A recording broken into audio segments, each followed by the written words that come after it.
Make everything you do more epic with Spectrum Mobile and the new Samsung Galaxy S24 series with Galaxy AI. Order from Spectrum and get $700 off with a trade-in. And now, you can get Spectrum Mobile for $15 a month each when you get 2 unlimited lines. Get the new Samsung Galaxy S24 series with Galaxy AI today. Visit a Spectrum store or SpectrumMobile.com. Offer subject to change, valid for qualified residential customers only. Service not available in all areas. Restrictions apply. Introducing Uber Teen Accounts. If you have a teenager, you probably drive them around a lot. Maybe you're even driving them right now. New Uber Teen Accounts are a parent-supervised Uber account with always-on safety features that let your teen request a ride when you can't take them yourself. Your teen gets to ride with a highly rated driver, and you get to follow along with real-time notifications and live trip tracking in your Uber app. Add your teen to your Uber account today. Available in select locations. See app for details. If you travel, you know how to pull off a perfect getaway. You know after you enroll with your Delta SkyMiles Platinum American Express card, you get up to $10 back monthly on U.S. rideshare purchases with select providers, like a car to the airport.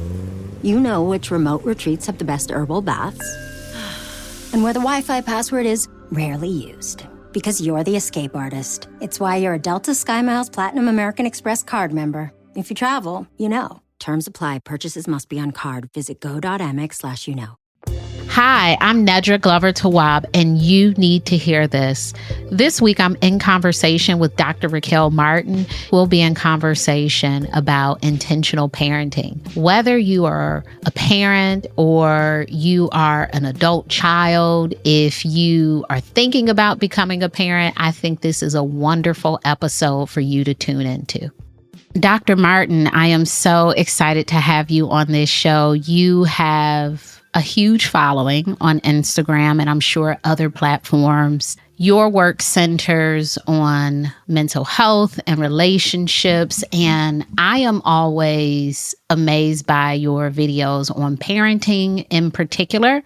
The thing that sticks out for me is the way you approach parenting in this intentional way. I think for some of us, we call it gentle parenting. For others, it might be new age parenting.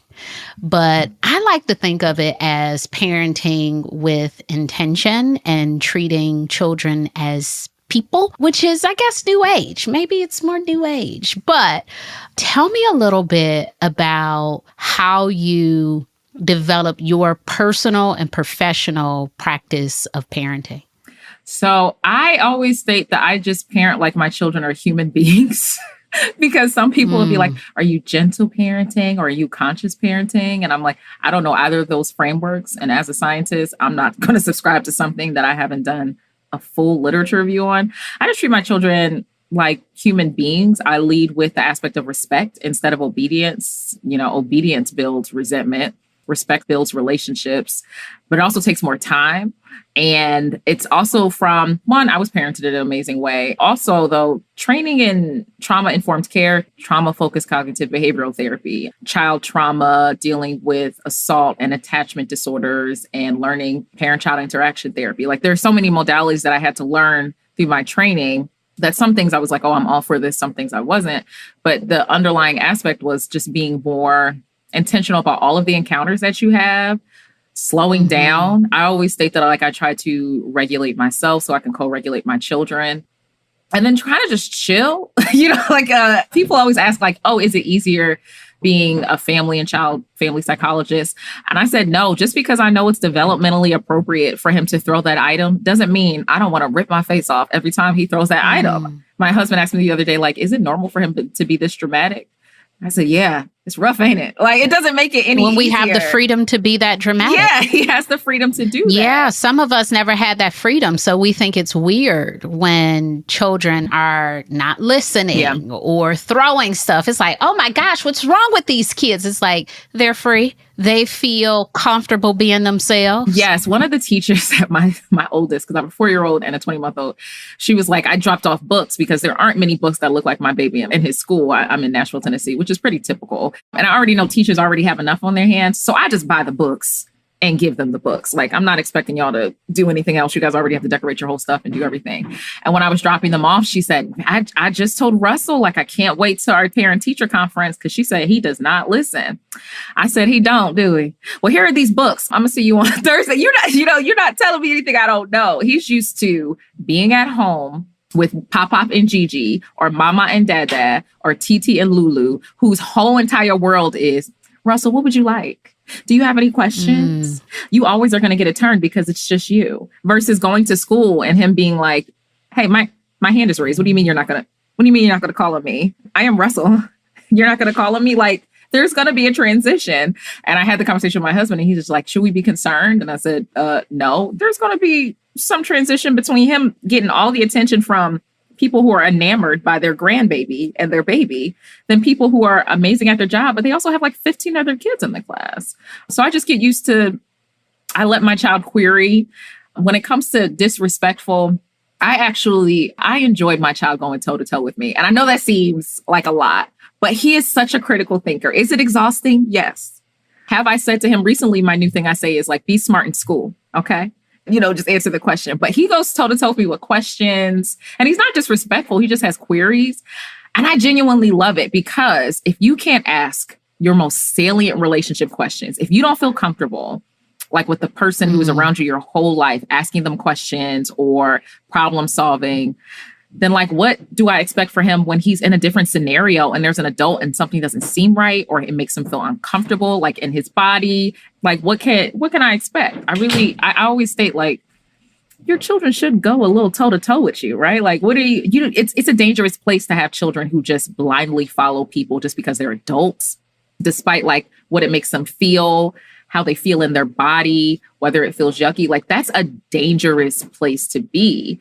So I typically, facilitate, like, yes, ask me questions, but I always say my most important job is to keep you healthy and safe. So if I'm saying, like, if I'm not giving you a bunch of info, it's because I'm trying to keep you safe. So it's like, if don't ask me why a million times, you have to move out of the way of the car.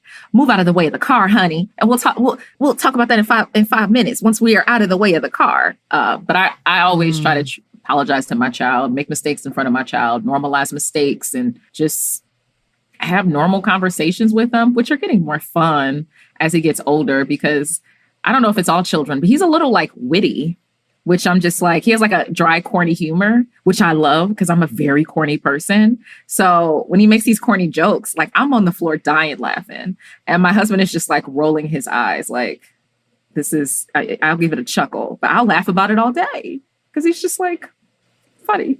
I think for children to be able to be themselves, it does require them to have a safe adult. Mm-hmm.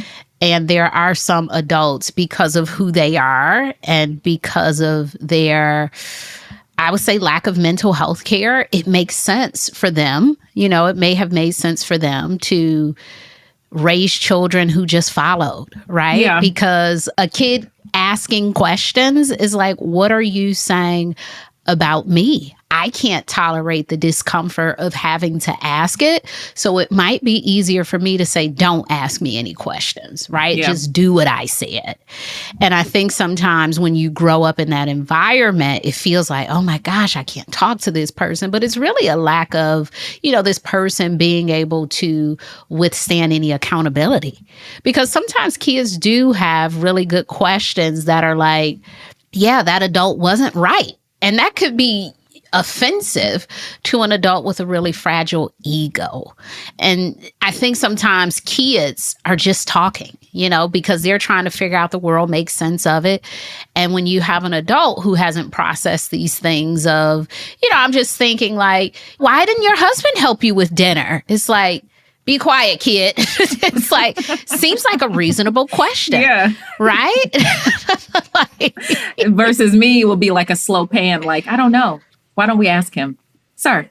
Why did you not help me with dinner? Kids will say stuff. And if an adult hasn't dealt with their stuff or they're not ready to acknowledge these things, it comes across as you can't talk to me about anything. And not actually like, I'm not ready to talk about that. I don't have the words. I don't know how to process that yet. Ooh, that's a really fragile thing for me to even talk about. It is truly helpful when adults can do some of their work before they have children.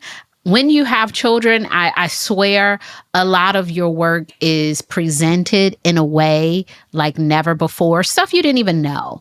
It's like kids just bring up, and not in a bad way, but stuff is like, oh my gosh, like I didn't even know I was this impatient until I had to wait for you to tie your shoes. I can't believe it. Yeah. And it's also, they're never on the same, like our not hierarchy, but our agenda is never the same. Like a kid's agenda is to have fun. It doesn't matter like on time. What is that? Like, I also feel like, with parenting, like externally, I'm calm and as working with kids and working in trauma, and I've worked in the prison system, I'm used to like having a poker face and but internally I am screaming at like, hey, we're going to be late. We're going to be late. We're going to be late. In my head, I'm like, outside. I'm like, okay, well, how about we look at what we're doing? That's how I can tell we're focusing. Let's grab that sock. Please let me know if you need any help. In my mind, I am like, it's basically let the bodies hit the floor playing like at max volume. But I also know that that's not really going to help him, right? Like he's not going to be receptive to that. If anything, it's just going to make things more difficult. And then always remembering that his agenda is different than mine, but it also doesn't work every single time. Sometimes I'm also like, I have to back up and apologize for raising my voice because he's so used to like it not being a thing that if I do raise my voice, he's like, I don't like when you talk to me like that. We don't raise our voice, mama. And I'm like, you're right. Now, did you just scream at your brother 2 seconds ago? You sure did. However, we're not on that. So like, let's like, he's very good at pointing out like the rules or like our guidelines in our home and what we value when I like mess up a little bit. Cause I always apologize to the point where he'll just wait and be like, I'll wait for the apology. Cause I know it's coming. My oldest will do that. Yeah. Yeah, my oldest will say, so-and-so teacher yells all the time. I'm like, who yells the most in this house? You yell the most. So like, I bet you don't yell more than that teacher. I bet you yell more than that teacher, right? Like, it's like shocking that people yell. I'm like, you yell. It's a lot. We're going to pause our conversation there and we'll be back after break. Is it a stay in or a go out kind of Friday night? The choice is yours. Find the detail that moves you with 3 times points on dining, including takeout from Chase Sapphire Reserve. Learn more at chase.com/Sapphire Reserve. Cards issued by JP Morgan Chase Bank, N.A. member FDIC. Subject to credit approval. Terms apply. Spectrum One is a big deal. You get Spectrum Internet with the most reliable internet speeds, free advanced Wi-Fi for enhanced security and privacy, and a free Spectrum Mobile Unlimited line with nationwide 5G included, all while saving big. For the big speed, big reliability, and big savings you want, get Spectrum One. Just $49.99 a month for 12 months. Visit spectrum.com/big deal for full details. Offer subject to change. Valid for qualified residential customers only. Service not available in all areas. Restrictions apply.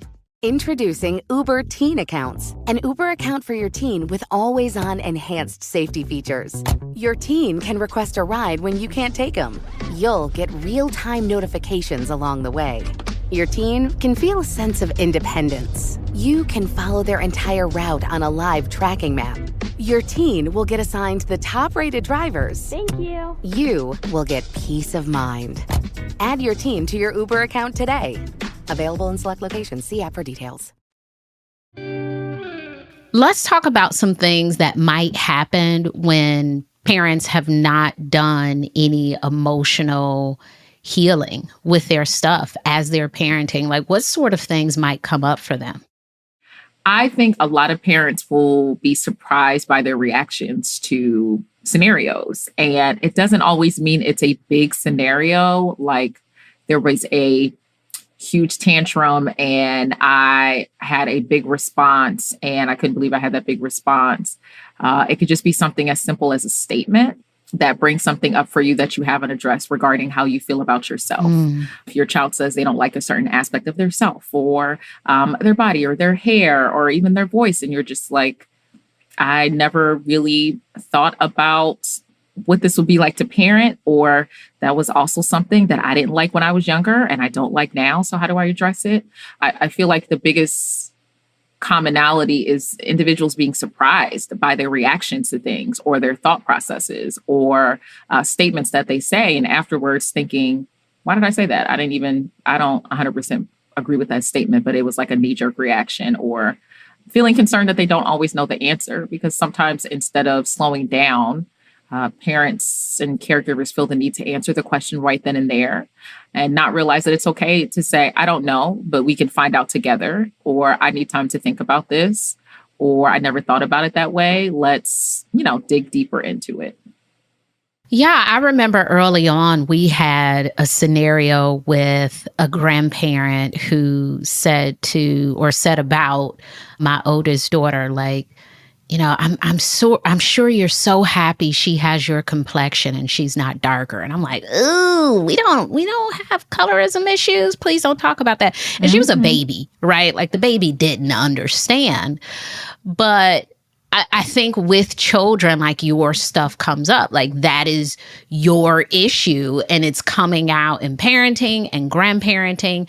And those things live with us. Many of the things that adults are battling are things that their parents had issues with. When you have a parent who's constantly dieting and then they're talking about your body as if you should have an issue with your body, it sort of leads you toward an issue with your body. So adults in general, we have to be conscious of how we're talking to children about our issues, what we're saying that is really what we mean about ourselves. And being able to acknowledge that that's okay.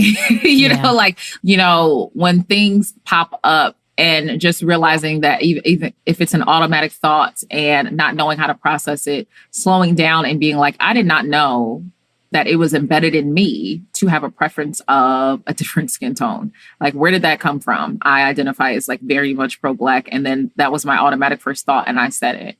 And thinking about understanding that we don't grow up in a vacuum.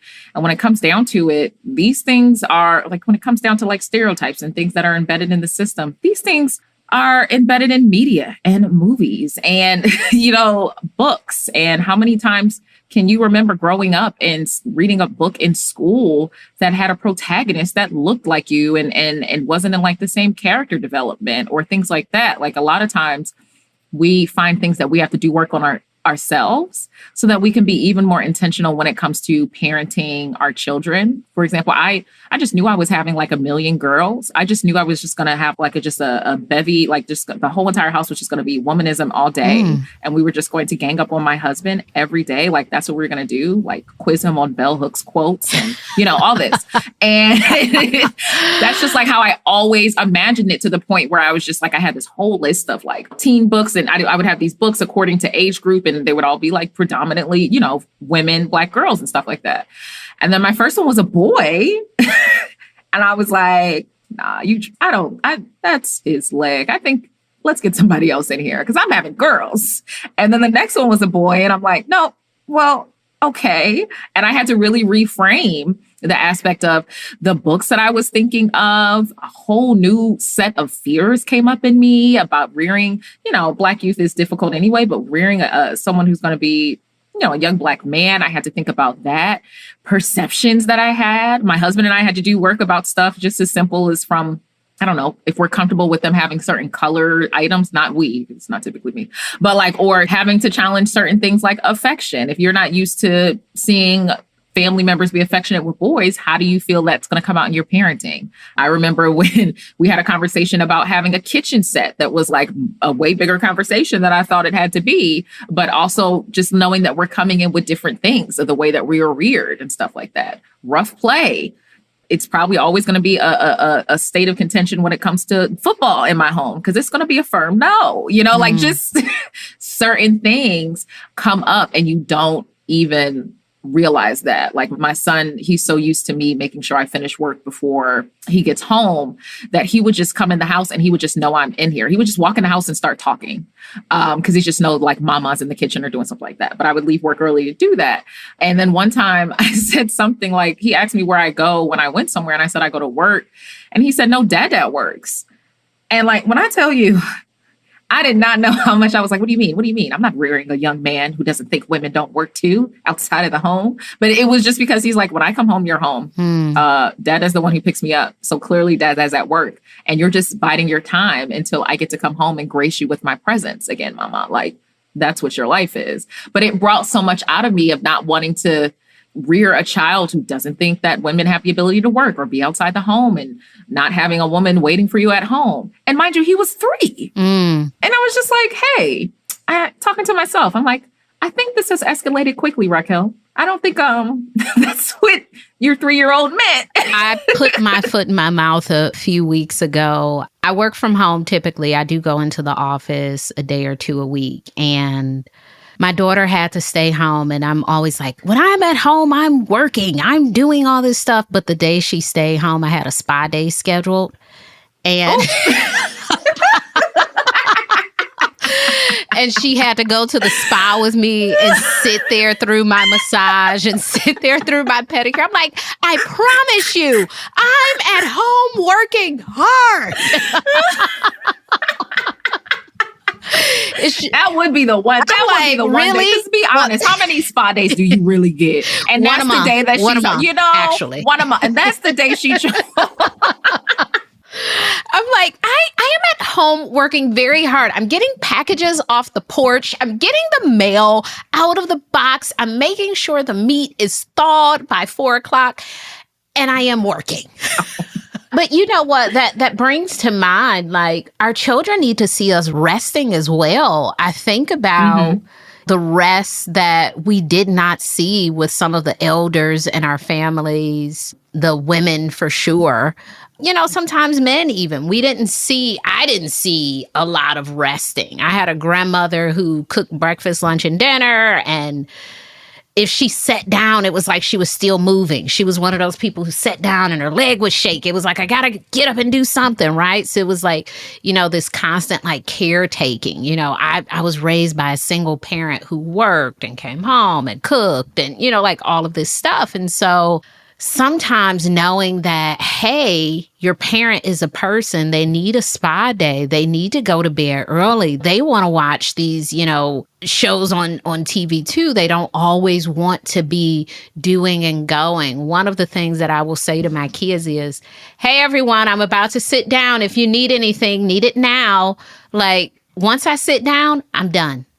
Because I don't sit down like a lot. So it's like, hey, if I'm sitting down, please let me. Don't ask me for anything. This is not. I might need to do that. Yeah, this is not the time to need. Like, anticipate what your needs might be. You need a step stool, a bottle open. Let me know ahead of time, because for the next 20 minutes, I'm going to watch this, you know, short show and drink this cup of tea uninterrupted. I will tell you that seeing my mom and my grandmom and my great grandmom do all of these things and not sit down, it was actually one of the things that I worked through in therapy with, you know, the overt and covert messages about what rest is, whether it's appropriate or inappropriate. And it's one of the reasons why I always state, like, just burning the cape of Black Superwoman syndrome and acknowledging like signs and symptoms and things like that, because I actually had to work through that.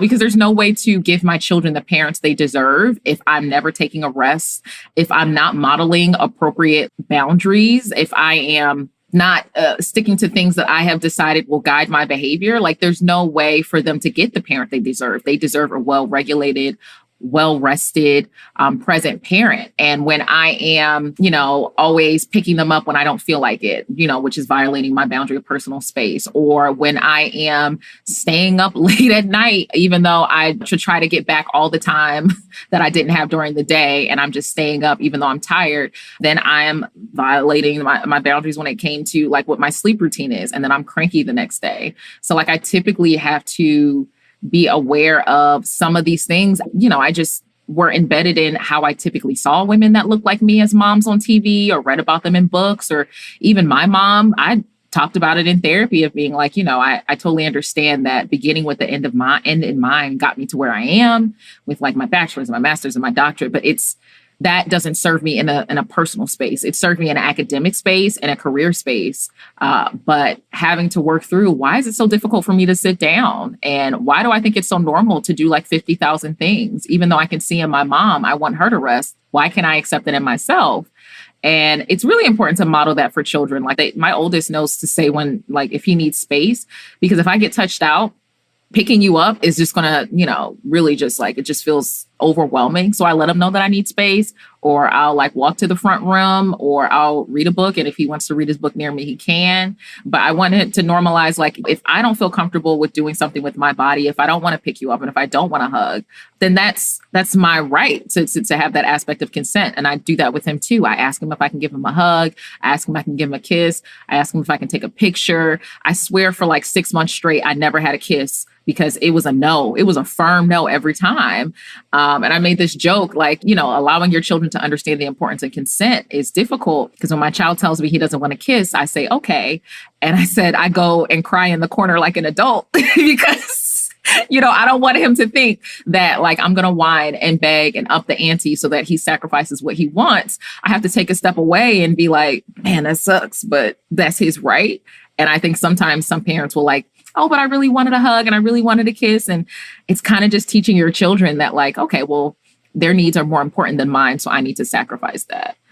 Yeah. And what that looks like for many folks in adulthood, like when you're outside of your childhood, that sort of turns into a parent who expects you to call them a certain amount or expects you to spend holidays with them and, all these different things. And if there's a no, the parent is having a tantrum. I can't believe you, there's a lot of guilt tripping. And, that's really a sign of a parent who has not been able to emotionally regulate themselves. They certainly haven't thought outside of, wow, how might I be impeding on my child's boundaries? And so, if that isn't corrected in childhood, we have the power to own that in adulthood, that I understand that, this was a tactic, this was a parenting skill that you used to get me in this space.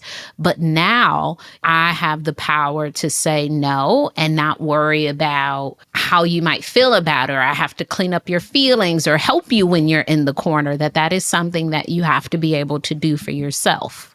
Exactly. And, something that infuriates people a lot is me saying, oh, yes, my child is allowed to say no to me. And they're like, excuse me? Like, yeah, my child is allowed to say no to me. Why wouldn't they be able to say no to me? And this is from a child who was not allowed to say no. Like, my mom would like, that was cute. Do what I told you to do and do it quickly. Okay. Like clean your room, clean my room. Cause I let you live here. Like, my mom's amazing, but like, she very much had this dichotomy of, I want you to read and challenge the system and stuff like that. As long as it don't come down to me though, like, don't be asking me no questions and challenge me, just challenge the system.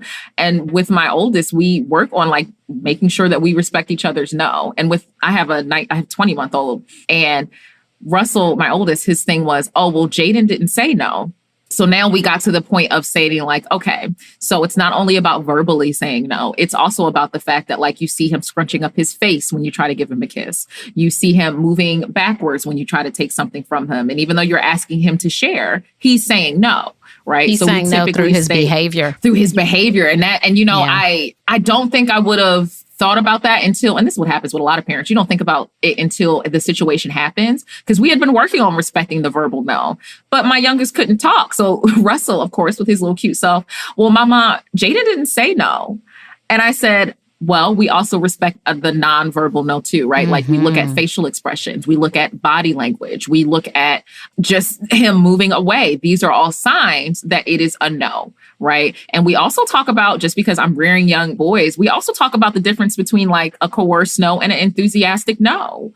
Because as someone who's also teaching at a university at the undergrad and grad level, the level of concerns I have with children, they're still children. Their brains aren't developed till 25. I think it's like 27 for young men. The concerns I have about individuals not knowing the different aspects of consent, and like no means no, and also looking for whether or not it's an enthusiastic no or coercion. These kind of things come out, and we're parents. We have one of the most, important jobs ever because this is where it comes from. It comes from us. My child is always going to know that because I reared him in that aspect. But I'm around students who don't even know that consent can be removed at any time. I literally had a conversation about the fact that consent can be removed at any time because we just got into a topic of children thinking, well, I said yes, but then I didn't like it. So then I said no. But I guess since I said yes at first, that's not how it works. We'll get right back to it after this short break.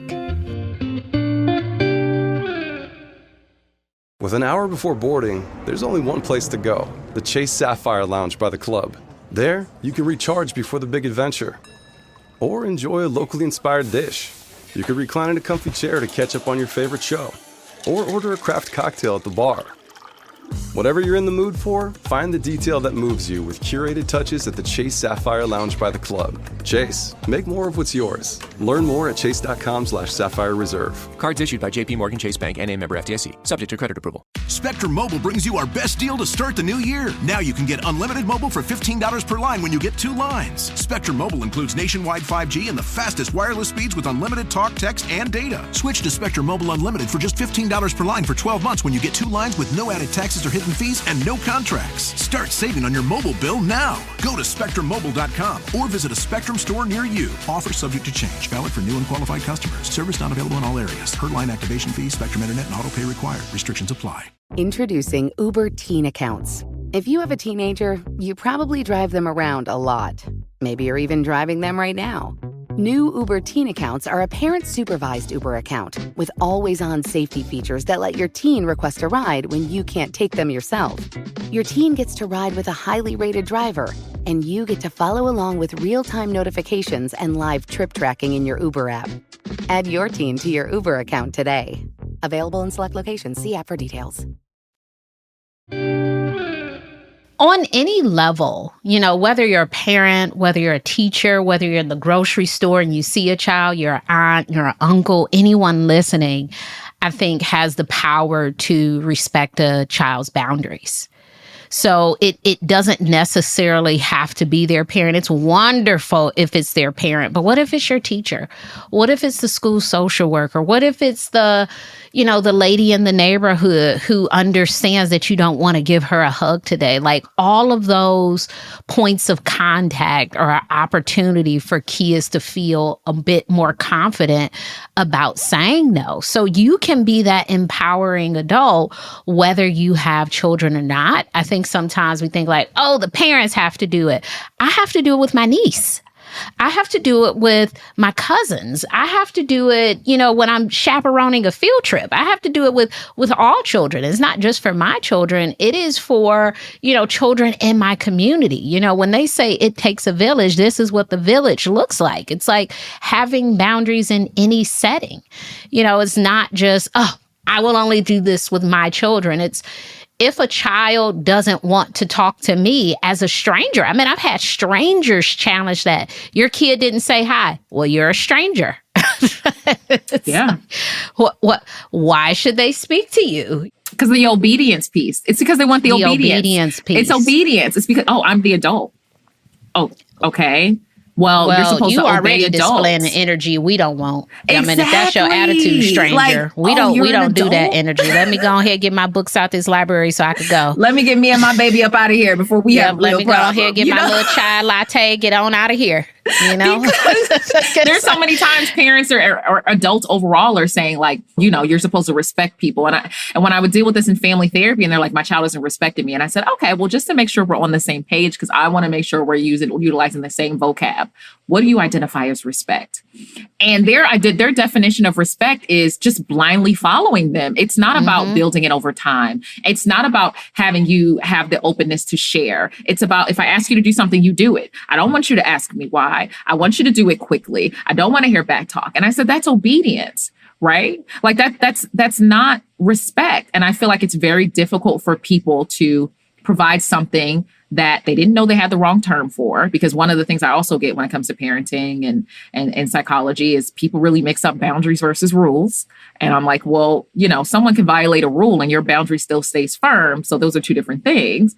But also the aspect of obedience versus respect. And when it comes to this realm of of parenting, there's way more language involved. A lot of times people will comment on how much my son talks or his vocab. And I said, that's because I'm constantly answering his questions. I'm constantly having to explain to him, or even go like, if he's like, oh, can I go to the left or the right? And I'm like, oh, I guess they both go in the direction that you want to go. Which way do you want to go? Right? Like if you're consistently having these conversations with children, allowing them to critically think, allowing them to ask you questions, you're increasing their verbal acumen. You're leading to their ability to be able to have a more dialogue, be able to advocate for themselves. And it's difficult if you don't even have the language for it, because children who are used to asking questions and being affirmed and being apologized to and having conversations, they're more verbal. Because they're used to having conversations. I'm like, yeah, he talk all the time, honey. And you may think it's just because I'm a talker, which is also true. But I also talk to my child about everything. And he asks me questions and I answer them. I always state that, like, my poor husband, like, I'm very much a big talker. My husband is from Nashville. He's like, I feel like I always say he's like typical Southern man. And, man up, he uses the words when he doesn't want to, and he does when he does. But like, he's surrounded by talkers. And he talks more now too. Like, he's always talked a lot to me. We've been together for like 14 years, but like, he talks more now all the time. Like he wasn't reared in a home where he could ask 50,000 questions. It's also the fact that like parents were working. He has 2 other siblings. We have stuff to do. I don't have time to answer your questions about like, when can I do this? When can I do that? So that's how he was brought up. And we typically parent the way that we were parented. It was a learning curve for both of us to be like, well, he's asking, I feel like, the no thing is a line. And I'm like, I totally get that. Well, let's talk about that, because I'm all for my child telling me no. Do I like it every single second? No. My youngest child has figured out to say no, thank you, but she says it for everything. So it's like, okay, go take your shower. No, thank you. No, thank you. I'm like, girl, that is not optional. Like, yo, you will not have BO, okay? That's when I bring in the healthy and safe thing, because with my son, it's the toothbrushing. And I'm just like, honey.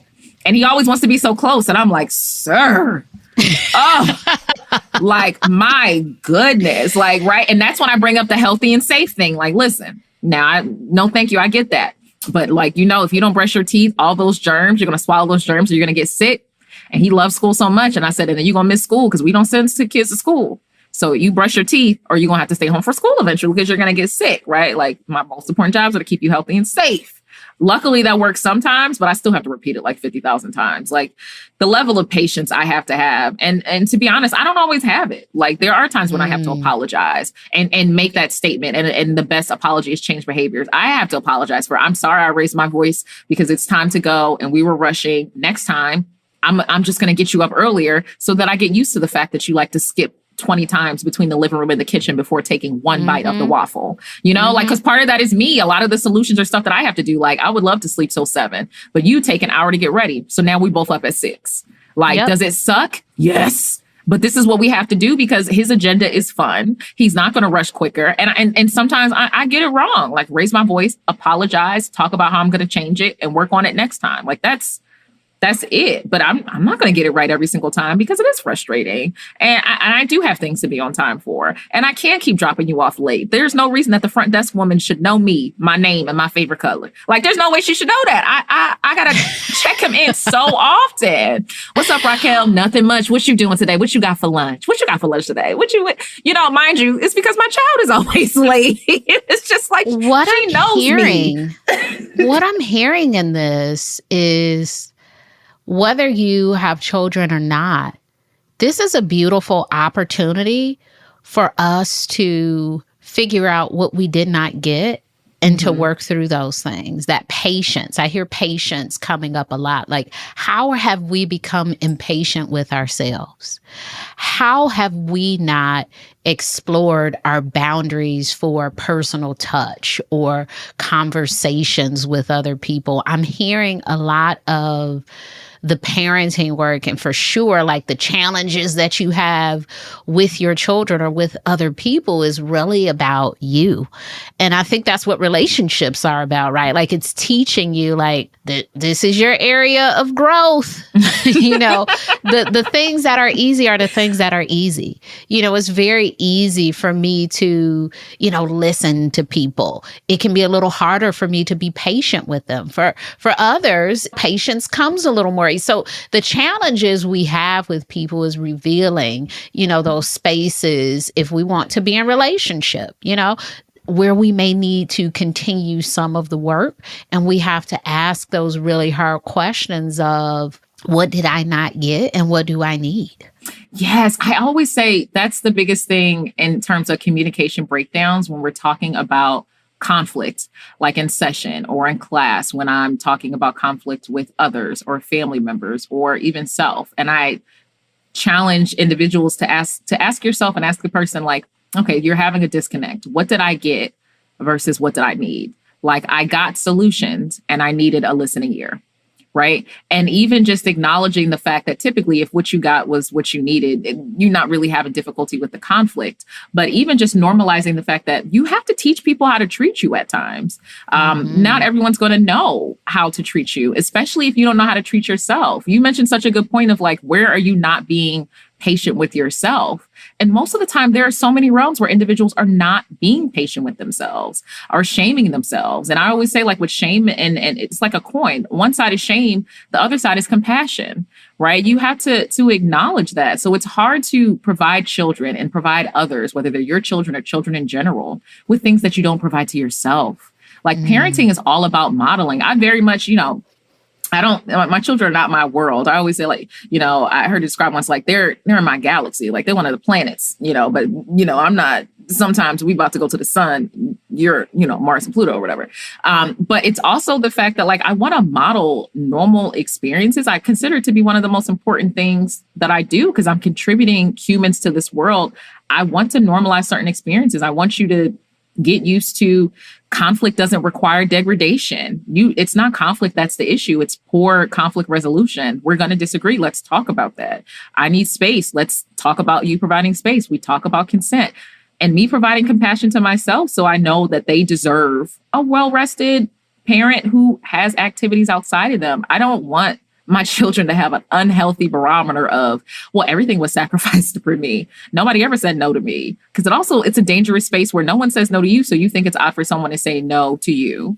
Power dynamics. And one of the things that I think about differently is when I thought I was going to have like a whole million girls in the house, I thought about power dynamics and rearing young girls. I still think about power dynamics, but I think about it in terms of the fact that I'm rearing young men. And I need them to be aware of consent and coercion and healthy yeses and unhealthy no's and power dynamics. I need them to grasp this because there's so many people who don't. And our job is going to be done eventually. Like I totally get we can't put everything on us. But for now, they're going to learn that from me. So even when shifting the aspect of having boys, I was like, it shifted in me. Like I was thinking of teaching girls about power dynamics from a different realm. Now I'm like, we really have to, I need you to understand consent. I need you to understand no means no. I need you to understand just joking and saying, oh, no, that's a no. Like, I really need them to grasp this. And I want them to normalize that because I want my children to be so normalized in the fact that we ask questions, that there are no secrets, that we respect each other's no, that we have conversations, that any person that doesn't do that, any environment that doesn't respect them, there's already an alarm going off because they're so used to being in a healthy environment that they can pick out the unhealthy ones quicker. And it's such an amazing, I would say, responsibility that all individuals, adults, whether you have children or not, you can have that amazing responsibility that we're rearing a new generation of children who they're so used to, like, people make mistakes. That's not my identity, that they try new things. They're so used to respect that when people are being disrespectful, it's a group aspect, a community aspect to call someone in. We rear them in this thing that's so normal that unhealthy is like a red flare. They're like, oh, whoa. Not around here, partner.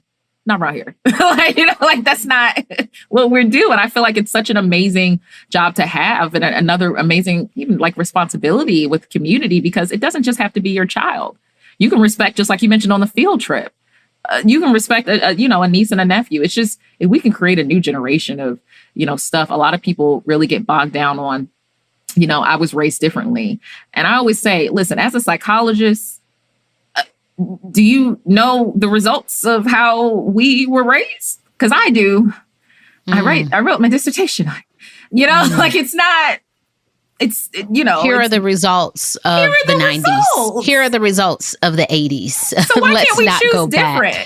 When they're just like, well, who says this worked? Well, I'm going to tell you what didn't work. This, why not try something different? Treat them as humans. If we can foster this environment where it's just so normalized. People make mistakes. We try something different. We respect we try something different. Like there's so many adults who fear because they just never got normalized, or they always thought they had to be perfect, or they felt like they couldn't take a rest. And it comes out. If it didn't come out, I would have a job, but would probably be doing something else. But like, Dr. Martin, where can the people find you? I am on all of the interwebs as Raquel Martin, PhD. I have a podcast, Mind Your Mental podcast. We have 2 seasons out. We will be having a 3rd season next year. Hopefully you will also be on that season, which will be phenomenal.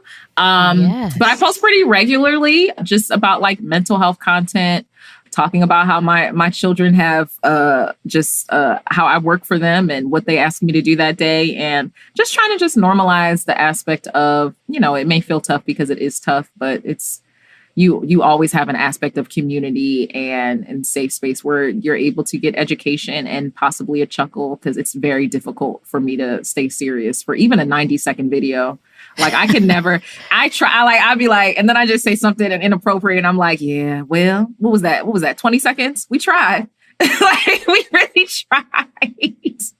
And it's only inappropriate if it doesn't land well with your audience. And it always does. It always does. So it's not inappropriate. It's appropriate. Yeah, it's appropriate. I'm just a goofball. Yeah. I'm always going to be like this. Like if you're just working, honestly, in trauma and with child and family therapy, I have had a child be fine 1 second, like throw a chair the next, and ask for Teddy Grahams 1 second. And that's just 10 minutes into the session. We got 40 more minutes to go. So it's just like, well, here we are. You just gotta get used to it. That, and just a reminder, parenting will teach you more about yourself than anything else. I think that's what a lot of people go into parenting thinking, like, we learn so much about my child. You're going to learn more about you. And it's amazing to have that evolution of thought and gift that in your relationship with your child or with children in general. Well, wonderful. Thank you so much for your time today, Dr. Martin. Thank you for having me. You're welcome. You Need to Hear This is an iHeart production hosted by me, Nedra Glover-Tawwab. Our executive producer is Joelle Monique. Our senior producer and editor is Mia Dawn Taylor. Send us a voice memo with your questions about boundaries and relationships at youneedtohearthis@iheartmedia.com. Please be sure to rate our show wherever you listen to it and share this episode with someone who needs to hear this. Talk to you next time.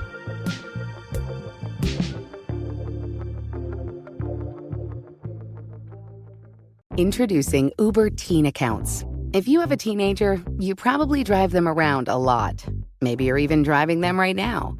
New Uber Teen Accounts are a parent-supervised Uber account with always-on safety features that let your teen request a ride when you can't take them yourself.